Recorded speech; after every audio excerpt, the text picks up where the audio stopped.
Prime Minister Narendra Modi has announced that a high-powered committee will be constituted under the leadership of Nandan Nilekani ji, and the objective of this committee will be to suggest recommendations, reform, so that government examination paper leak को रोक सके. Now we have certain things to analyze.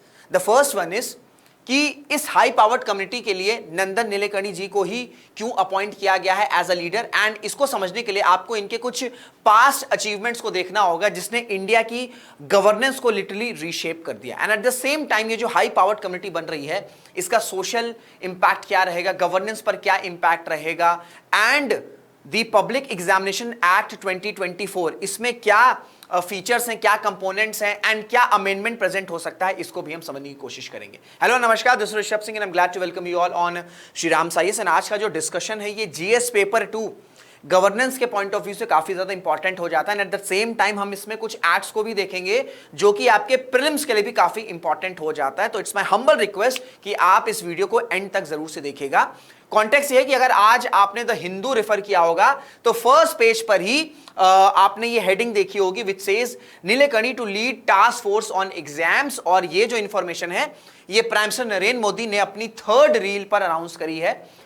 Instagram पर reels आजकल PM Modi डाल रहे हैं और उसी में ये इंफॉर्मेशन बताई कि एक हाई पावर्ड कमिटी जो है उसको गवर्नमेंट क्रिएट करने वाली है जिसका ऑब्जेक्टिव ये रहेगा कि जो पब्लिक एग्जामिनेशंस हैं उन पर वापस से जो पब्लिक है उनका ट्रस्ट आ सके, ट्रांसपेरेंसी को इंश्योर किया जाएगा, and at the same time technology को इंटीग्रेट किया जाएगा सो दैट ये जो एग्जामिनेशन लीक है ये बिल्कुल स्टॉप हो जाए, इसे बिल्कुल बंद कर दिया जाए. अगर मैं अदर मेंबर्स की बात करूं तो इस कमेटी में आपको इसरो के जो फॉर्मर चेयरमैन हैं एस सोमनाथ जी, ये आपको देखने को मिलेंगे. Former IB director Tapan Deka, IIT Chennai director V Kamakoti, then former education secretary Anita Karwal ji, and logistic expert Amrit Lal Meena ji. तो आप समझ सकते हैं कि कितनी हाई प्रोफाइल ये कमेटी क्रिएट होने जा रही है. इसमें जो मेंबर्स ऐड हैं उनके क्या अचीवमेंट्स हैं एंड उनकी क्या एक्सेलेंस है. तो इस वजह से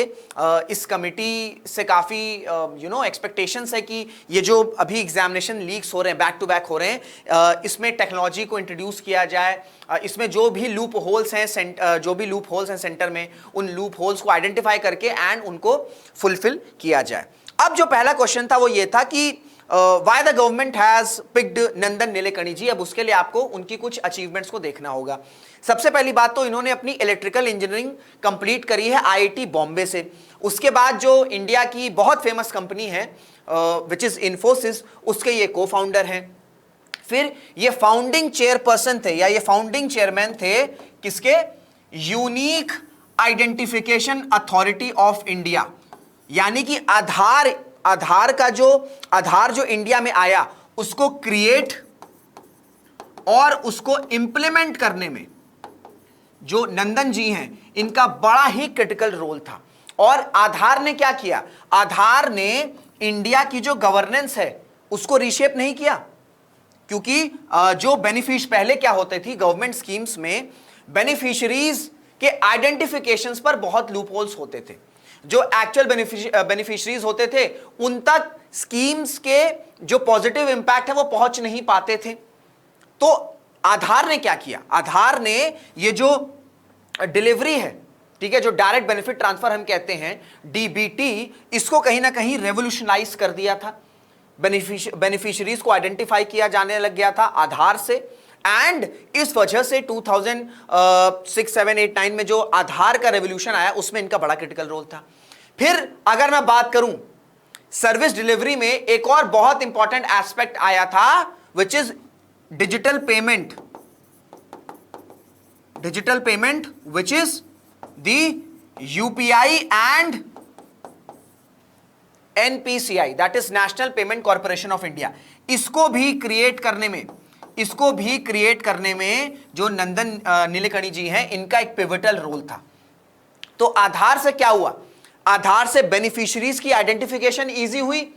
और फिर 2014 में प्रधानमंत्री का एक बहुत इंपॉर्टेंट स्कीम थी जनधन योजना, ठीक है, जहां पर बैंक अकाउंट्स बनवाने हैं.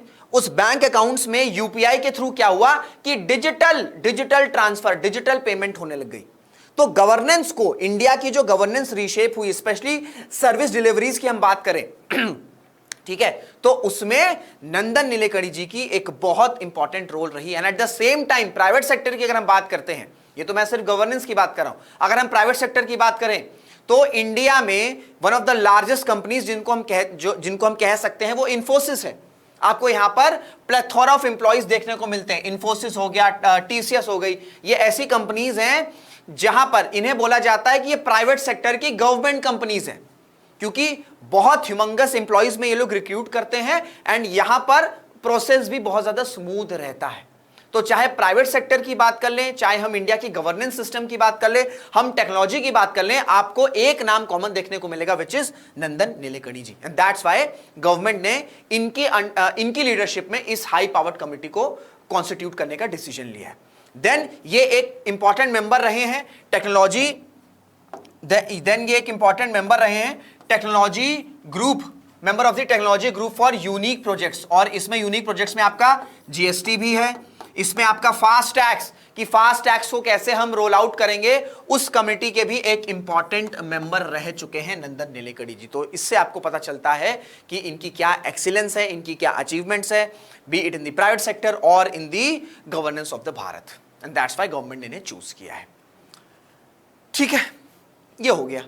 नेक्स्ट पार्ट क्या है क्वेश्चन का, हमारे वीडियो का, वो ये है कि ये जो हाई पावर्ड कमिटी बनाई जा रही है उसका ऑब्जेक्टिव क्या होगा, इसका इंपैक्ट क्या पड़ेगा। ये जो एग्जाम लीक होते हैं, पहली बात तो ये समझो, ये जो एग्जाम्स लीक्स हो जाते हैं, चाहे हम एनटीए की बात कर लें या हम किसी और भी एग्जामिनेशन की हम नीट की बात करें या फिर हम कोई भी और एग्जामिनेशन की बात करें, जब paper leak back to back होने लगता है ना, तो जो पब्लिक का ट्रस्ट होता है वो ट्रस्ट कहीं ना कहीं पब्लिक एग्जामिनेशंस पर खत्म होने लगता है। ठीक है, and at the same time क्योंकि जब पेपर लीक हो रहे हैं तो जो मेरिट है उसके बेसिस पर रिजल्ट नहीं अलाइन किया जाता है, तो इक्वालिटी भी हैम्पर हो रहा है, पब्लिक ट्रस्ट भी हैम्पर हो रहा है। तो ये जो हाई पावर्ड कमिटी बनेगी और अगर ये कुछ ऐसे रिकमेंडेशंस दे रही है जिससे फ्यूचर में पूरी तरीके से हम एग्जाम लीक को रोक सकें, तो पब्लिक का जो ट्रस्ट है वो रिस्टोर होगा पब्लिक एग्जामिनेशन पर, and at the same time हम इक्विटी को भी इंश्योर कर सकेंगे। क्योंकि अगर मैं नीट की एग्जाम करूं, नीट के एग्जामिनेशन की बात करें तो नीट से हमें फ्यूचर डॉक्टर्स मिलते हैं, तो वो फ्यूचर डॉक्टर्स अगर मेरिट के बेसिस पर नहीं आ रहे हैं, अगर वो एग्जाम को क्वालिफाई नहीं कर रहे हैं, ऐसे लोग डॉक्टर्स बन जा रहे हैं जिनके पास पहले से नीट का पेपर था या कोई और इजी वे से उनको मिल गया, तो ये इंडिया के फ्यूचर में जो हेल्थ केयर पर इंपैक्ट होगा वो बहुत बड़े लेवल पर होगा। तो ये जो कमिटीज, ये जो हम कमिटीज बनाते हैं ना, चाहे अभी हम हाई पावर्ड कमिटी इस एग्जाम लीक की बात कर लें या इंडिया में पहले भी बहुत सी कमिटीज बनाई गई हैं, उनका सबसे इंपॉर्टेंट ऑब्जेक्टिव रहता है कि जो पब्लिक ट्रस्ट है उसको रिस्टोर किया जाए एंड इक्विटी को इंश्योर किया जाए। देन जब पेपर लीक हो गया, जैसे इस बार नीट का पेपर लीक हुआ, फिर री एग्जाम हुआ एंड सक्सेसफुली सब कुछ हो गया, बट जब पेपर लीक हुआ तो जो एस्पिरेंट्स एग्जामिनेशन दिए थे, क्योंकि I guess 15 to 20 lakhs NEET aspirants थे, उन पर उनकी साइकोलॉजी पर क्या इंपैक्ट पड़ा होगा। तो जो साइकोलॉजी बर्डन होता है, और वो भी क्योंकि ये जो एग्जामिनेशन दे रहे हैं वो स्टूडेंट्स हैं, किसी की एज 18 ईयर्स है, किसी की 19 ईयर्स है, मैक्सिमम 20 हो गई, तो एट दिस अर्ली एज वो जो इंपैक्ट रहता है, जो रिपरकशंस होते हैं एग्जाम के, वो उनकी साइकोलॉजी पर इंपैक्ट करता है। And at the same time financial burden भी होता है, क्योंकि अगर हम भारत में फॉर्म की बात करें, एग्जामिनेशन फॉर्म्स की बात करें, तो वो कोई इतने चीपली नहीं होते हैं, बहुत ज़्यादा चीप नहीं होता है, ठीक ठाक अमाउंट पे रहता है। फिर कई बार होता है कि आपका जो एग्जामिनेशन है वो शायद आपको होम सेंटर पे ना मिले, जहाँ आप रहते हैं उस डिस्ट्रिक्ट में ना मिले, शायद आपको कहीं बाहर जाना हो, ठीक है, तो वो ट्रैवलिंग कॉस्ट भी आ गई, कहीं आप जाओगे तो आप कहीं खाओगे, तो वो सारे जो कॉस्ट हैं वो ऐड होते हैं। तो साइकोलॉजिकल बर्डन और फाइनेंशियल बर्डन को रिड्यूस किया जा सके, दैट्स वाई भी ये जो कम्युनिटी है ये काम करेगी। देन सबसे इंपॉर्टेंट कि आज की डेट में हम इंटरनेट के एरा में रह रहे हैं, we are living in the era of technology, and अगर हम टेक्नोलॉजी को यूटिलाइज नहीं कर रहे हैं, स्पेशली ऐसे एग्जाम को कंडक्ट कराने में जहां पर आपको 15 to 20 लाख स्टूडेंट दे रहे हैं, then it's a simple invitation कि आप लूप होल का इन्विटेशन दे रहे हो एंड आप पेपर लीक होने के चांसेस हो जाते हैं। हम देख रहे हैं बैक टू बैक हो भी रहे हैं। तो transparency, equality, psychological, financial burden, technology, ये सारे ऑब्जेक्टिव्स जो हैं, इन ऑब्जेक्टिव्स को एंश्योर करने के लिए ये हाई पावर्ड कम्युनिटी को कंस्टिट्यूट किया गया है। तो अगर आपके मेंस में क्वेश्चन आता है कि पहले भी कई सारी कमिटीज बनाई गई हैं एजुकेशन को लेकर, ठीक है, तो उसका क्या इंपैक्ट रहता है या किस ऑब्जेक्टिव से बनाया जाता है, तो आपको ये 3 से 4 ऑब्जेक्टिव्स मेंशन करने होंगे एंड दैट्स इट। आपका आंसर जो है वो कंप्लीट हो जाएगा। अब मैंने आपसे एक बात कही थी, एक इंपॉर्टेंट एक्ट भी है and this act can be important for your prelims as well, और मेंस में भी आ सकता है, क्योंकि बताया जा रहा है कि लोकसभा में इस एक्ट के अमेंडमेंट को प्रेजेंट किया जाएगा और ज्यादा स्ट्रिंजेंट पनिशमेंट जो है इस एक्ट में ऐड करी जाएगी। 2024 में ये एक्ट आया था क्योंकि उस टाइम भी बहुत से बैक टू बैक पेपर्स जो है वो लीक हो गए थे, चाहे मैं यूपी की बात करूं, इवन नीट का एग्जाम भी लीक हुआ था, तो उसको देखते हुए ये एक्ट आया था। एंड ये जो एक्ट है ये कौन कौन से एग्जामिनेशंस पर इंप्लीमेंट होता है, यूपीएससी, ठीक है, देन एसएससी, क्योंकि उस साल एसएससी के भी शायद कुछ पेपर्स लीक हुए थे, देन आपका आरआरबीज, एनटीए जो बॉडी एनटीए जो एग्जाम्स कराती है वो सारी सभी के सभी, यूपीएससी जो एग्जामिनेशन कराती है उसमें, एसएससी जो एग्जामिनेशन कराती है उसके अंडर जितने भी एग्जाम्स आते हैं उस पर भी एक्ट इंप्लीमेंट है। देन आईबीपीएस, बैंकिंग स्टूडेंट्स के लिए आईबीपीएस बहुत इंपॉर्टेंट एग्जामिनेशन होता है। Then central government departments and their attached offices, ये सारे के सारे जो मैंने बॉडीज बताई हैं, ये जो एक्ट है इन पर इंप्लीमेंट होता है and this can be asked in your prelims also, and specially अगर आप यूपी पीसीएस और बीपीएससी का एग्जामिनेशन देने जा रहे हो तो उसके लिए भी काफी रिलेवेंट हो जाता है। अब इस एक्ट के कुछ की फीचर्स हैं। सबसे पहली बात तो क्या किया, इस एक्ट ने जो अनफेयर मीन्स की डेफिनेशन है इसको एक्सपैंड किया, ठीक है, एंड एक्सप्लिसिटली मेंशन किया है कि अगर किसी भी तरीके से क्वेश्चन पेपर लीक हो रहा है, आंसर कीज लीक हो रहे हैं, कैंडिडेट्स को सेंटर में असिस्ट किया जा रहा है, क्योंकि कई बार क्या होता है ना कि सिर्फ पेपर मिल गया पहले से वो नहीं होता है। आप किसी सेंटर पर कोई स्टूडेंट्स हैं, उन्होंने मनी के थ्रू या किसी भी थ्रू उस सेंटर को हाईजैक कर लिया, उनको असिस्ट किया जा रहा है, तो वो भी पेपर लीक का ही पार्ट होगा। देन अगर कंप्यूटर नेटवर्क्स के साथ कोई टेम्परिंग हो रही है, मेरिट लिस्ट में कुछ फॉल्सिफिकेशन हो रहा है, फेक एग्जाम पोर्टल्स को रन किया जा रहा है, एडमिट कार्ड स्कैम्स हो रहे हैं, ये सब के सब जो हैं अनफेयर मींस में इंक्लूड किए जाएंगे एंड इस एक्ट के थ्रू उनको पनिश किया जाएगा। पनिशमेंट की अगर मैं बात करूं तो वो 3 to 5 इयर्स की इंप्रिजनमेंट फेस कर सकते हैं and fine up to 10 lakh. और अब ये जो अमेंडमेंट प्रेजेंट होने वाला है इन द ईयर 2026, शायद इसको और ज्यादा स्ट्रिंजेंट किया जाएगा in terms of imprisonment also and in terms of fine also, ठीक है। देन जहां पर जो आईटी और इंफ्रास्ट्रक्चर वेंडर्स होते हैं, क्या होता है ना भाई, अगर आप एग्जाम कंडक्ट करा रहे हो तो आपको वेंडर्स होते हैं, अगर वो वेंडर्स का इन्वॉल्वमेंट है तो उन पर 1 करोड़ तक की पेनल्टी लगेगी।